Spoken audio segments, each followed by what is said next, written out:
Hello, welcome to SOH, the best office hours in the universe, thanks to you. So this is 2024 Calculus BC and question number 5.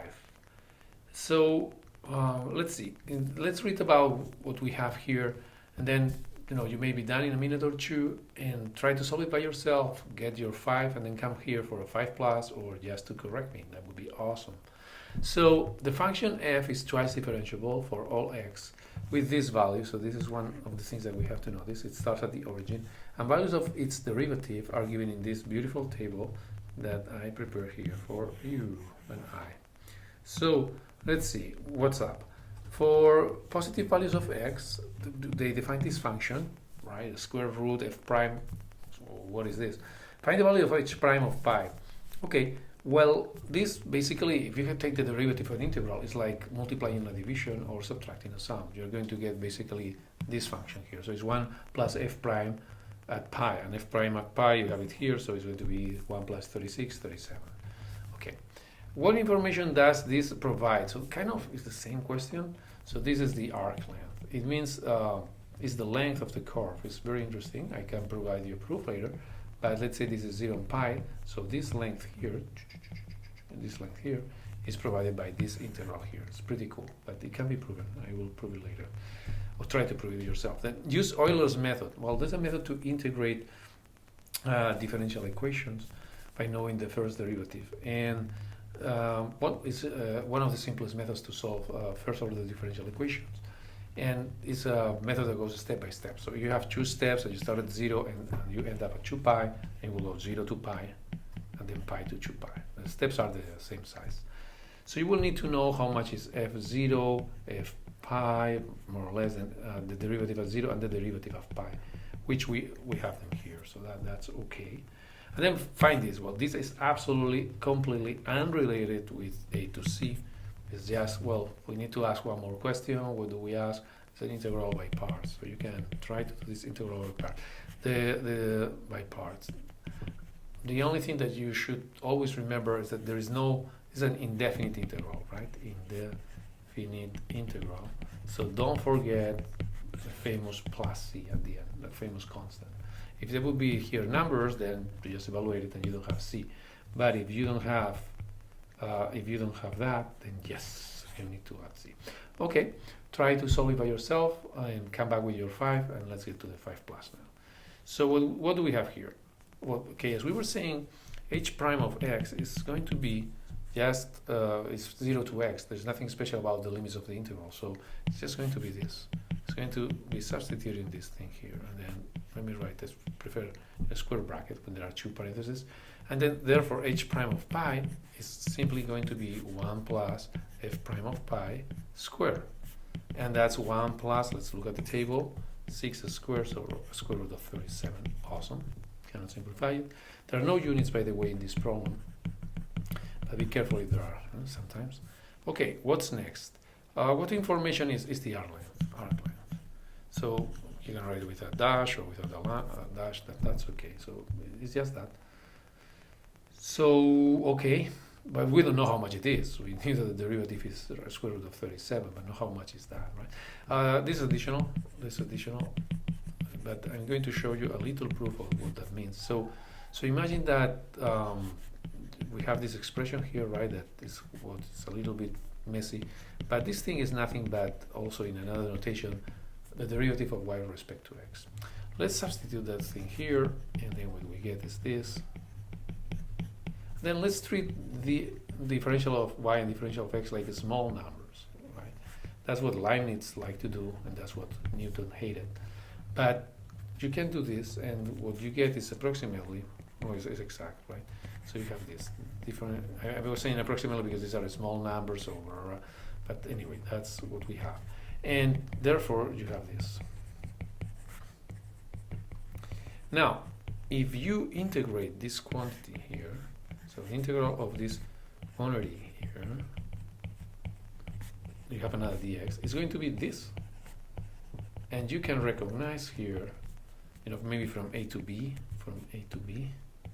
you can recognize here that you have a small triangle with dx, dy, So this is the square root here, so it's the length. So you have a curve that has all that. You're basically doing like small triangles all the way, clack, clack, clack, clack, clack, clack, clack, clack, clack, clack. And each of these triangles has this length, and you sum them up, so you get the arc length of the curve. So that can be useful to measure how long is a string with some shape, I mean, for designing and anything, okay? So that's an important problem. But the answer is just the arc length, that's it. Okay, let's move on. So use Euler's method. So, well, this was a method devised by Euler to solve first order differential equations, and it's one of the simplest methods. But in practice, what does it mean? First of all, you need the steps. So we go to 0, we go to pi, and from pi to 2 pi. Okay. Now, this means that we want to estimate how much is f of pi, and then finally f of 2 pi. How do we do that? Euler's method says, well, start at 0, use the slope at 0, and multiply by the step. So this gives you f of pi. And we have f of 0, they say 0, f prime of 0 is 5, and 5 pi. So this is 5 pi. Now how do you estimate f of 2 pi? Then you don't go directly to 0, you go to the previous step. So it's f of pi, we just estimated, right? Plus the derivative of pi. So you are not going to the derivative of 0. All the time you move to the derivative of the next step. So that's why it tries to be a little bit more accurate. Okay, and then you have that, and what we have here is 5 pi from before, f is 6, right, plus 6 pi, 11 pi. So that's it. We don't know, we don't have any idea, but it's going to be approximately, because it's not exactly 11 pi. And that's it. And we don't have any means to know whether we are right or not. And this is absolutely independent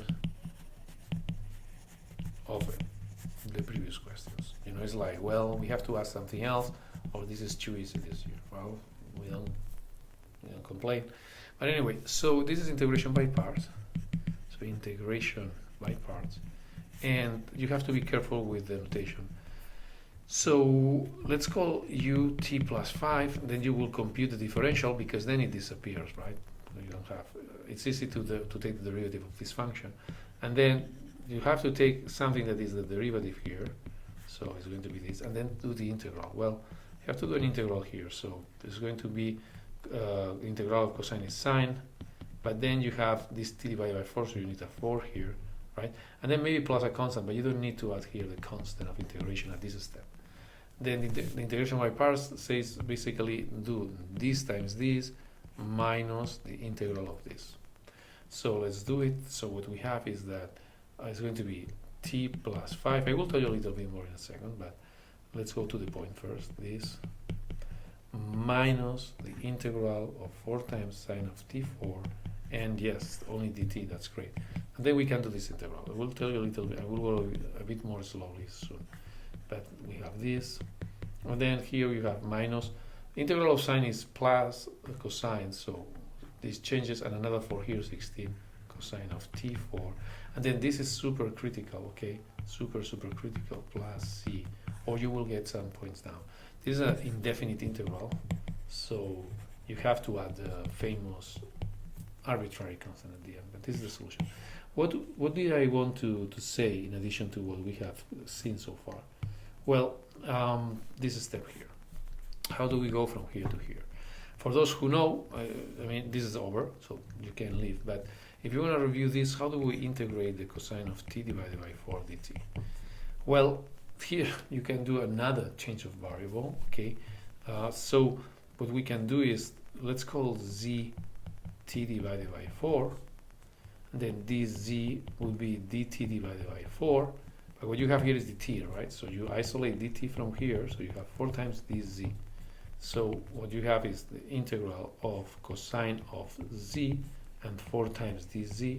The 4 goes out because it's a constant, integral of cosine of z dz. And this gives you 4 times sine of z, plus a constant that we don't need in this case, but in another case, yes. And then you have t divided by 4. Okay, what's very important is that if there would be any limits of integration, so imagine that there would be here some limit of integration, right? When I do this integral here, I have to be very careful because z is not the same as t. So if you have limits of integration, don't use the limits of integration. Just put an imply, solve it, and once you go back to this, use the limits of integration here when you have the t. You can propagate them, but then you have to change all the limits of integration to z. Sometimes that's helpful, but at the level for the AP test, you have to go to the point. Unless you have a lot of practice, don't use limits of integration when you change the variable. Don't use them, and bring them back when you have the variable with you. Okay, this was awesome. Very happy to cover that with all of you. Write any comments below, and see you in the next one. Are you ready? I am. See you.